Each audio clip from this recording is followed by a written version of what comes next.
لوگ رسول اللہ صلی اللہ علیہ وآلہ وسلم سے اپنی محبت کا اظہار یہ بھی سمجھتے ہیں کہ آپ کی طرف سے جانور قربان کیا جائے.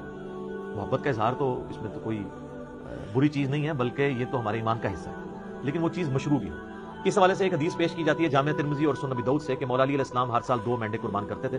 تو آپ سے کسی نے پوچھا آپ 2 مینڈے کیوں قربان کرتے ہیں؟ انہوں نے کہا مجھے نبی علیہ السلام نے وصیت کی تھی کہ اے علی میرے بعد بھی تم نے 1 مینڈا میری طرف سے قربان کرنا ہے، تو ایک میں اپنا کرتا ہوں، ایک نبی علیہ السلام کی طرف سے کرتا ہوں. اب یہ روایت جو ہے نا جی یہ کمزور ہے، اس میں شریک القاضی مدلس ہیں اور ان سے روایت کر رہے ہیں، سما کی تصریح نہیں ہے. امام ترمذی نے اس حدیث کو لیا ہے لیکن اس پہ جرا کوئی نہیں کیا ہے، لیکن ساتھ ہی انہوں نے عبداللہ بن مبارک کا قول نقل کیا ہے کہ میت کی طرف سے قربانی درست نہیں ہے، اور اگر کوئی قربانی کرے گا تو وہ صدقہ شمار ہوگی. جس طرح کہ میت کی طرف سے آپ صدقہ اور خیرات تو کر سکتے ہیں نا، میت کو تو ثواب پہنچتا ہے صدقہ اور خیرات کا. مسئلہ 74 میرا اصالہ ثواب کے اوپر ریکارڈڈ موجود ہے. اور پھر عبداللہ بن عمر فرماتے ہیں کہ جو میت کی طرف سے قربانی کی جائے گی نا، پھر وہ چونکہ صدقہ ہے میت کی طرف سے، وہ سارے کا سارا اللہ کی راہ میں خرچ کرنا ہوگا. اور پھر اس میں امپلائڈ ہے کہ پھر گائے میں حصہ نہیں ڈال سکتا، وہ پورا بکرا ہی میت کی طرف سے دینا ہوگا. اور بیسیکلی وہ قربانی نہیں ہو رہی ہوگی بلکہ وہ صدقہ ہو رہا ہوگا، اور وہ آپ خود نہیں کھا سکتے، اصالہ ثواب کے لیے ہوگا. باقی جو لوگ اب اس معاملے میں اجتہاداً کہتے ہیں کہ میت کی طرف سے قربانی ہو سکتی ہے اور نبی علیہ السلام کی طرف سے بھی ہو سکتی ہے، اس کی دلیل وہ پکڑتے ہیں وہ مسلم کی حدیث سے کہ نبی علیہ السلام نے جب چتکبرے مینڈے قربان کیے تو آپ نے الفاظ استعمال کیے اللہم تقبل من محمد و آل محمد و امت محمد، کہ اے اللہ اسے قبول کر لے محمد صلی اللہ علیہ وآلہ وسلم کی طرف سے، ان کی آل کی طرف سے اور ان کی امت کی طرف سے. تو یہ تو نبی علیہ السلام کی خصوصیت تھی، کیونکہ النبی اولیٰ بالمؤمنین من انفسہم وازواجہ امہاتہم. نبی صلی اللہ علیہ وآلہ وسلم مومنین کی جانوں پر اس سے بڑھ کر حق رکھتے ہیں، اور مومنین کی مائیں ہیں ان کی بیویاں جو ہیں نبی علیہ السلام کی.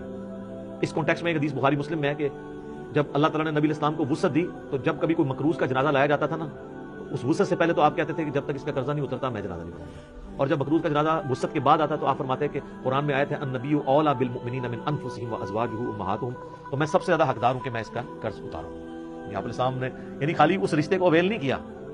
یہاں تو پیری مریدی میں لوگ کیا کہتے ہیں کہ وہ پیر کہتا ہے کہ مرید میرے لیے قربانی کرے کیونکہ میرا اس کی جان سے بڑھ کے اس پہ حق ہے. رسول اللہ کا تو واقعی ہم پہ ہماری جان سے بڑھ کر حق ہے، اور حضور کہہ رہے ہیں حق تو میرا ہے اس کے اوپر، لیکن جب اس پہ اس طرح کا وقت آیا تو میں اس کے روحانی باپ کی حیثیت سے اس کا قرضہ خود اتاروں. روحانی باپ تو ہے نا امت کے.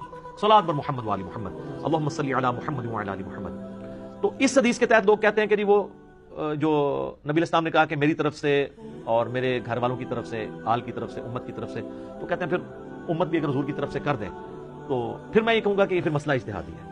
ضعیف احادیث بھی اس کو سپورٹنگ ہے، اگر کوئی دینا چاہتا ہے ضرور دے، لیکن گائے میں نہ حصہ ڈالیں. اللہ تعالیٰ سے ایک بکرا دینا چاہتا ہے ضرور دیں. اور پھر جس طرح ابن مبارک نے فرمایا، عبداللہ ابن مبارک نے امام حنیفہ کے شاگرد ہیں، امام حنیفہ کے شاگردوں میں سے ہیں اور امام بخاری کے دادا استاد میں سے، کہ پھر اس طرح کا گوشت خیرات کیا جائے. باقی یہ ہماری جذباتی ایفیلیشن ہے.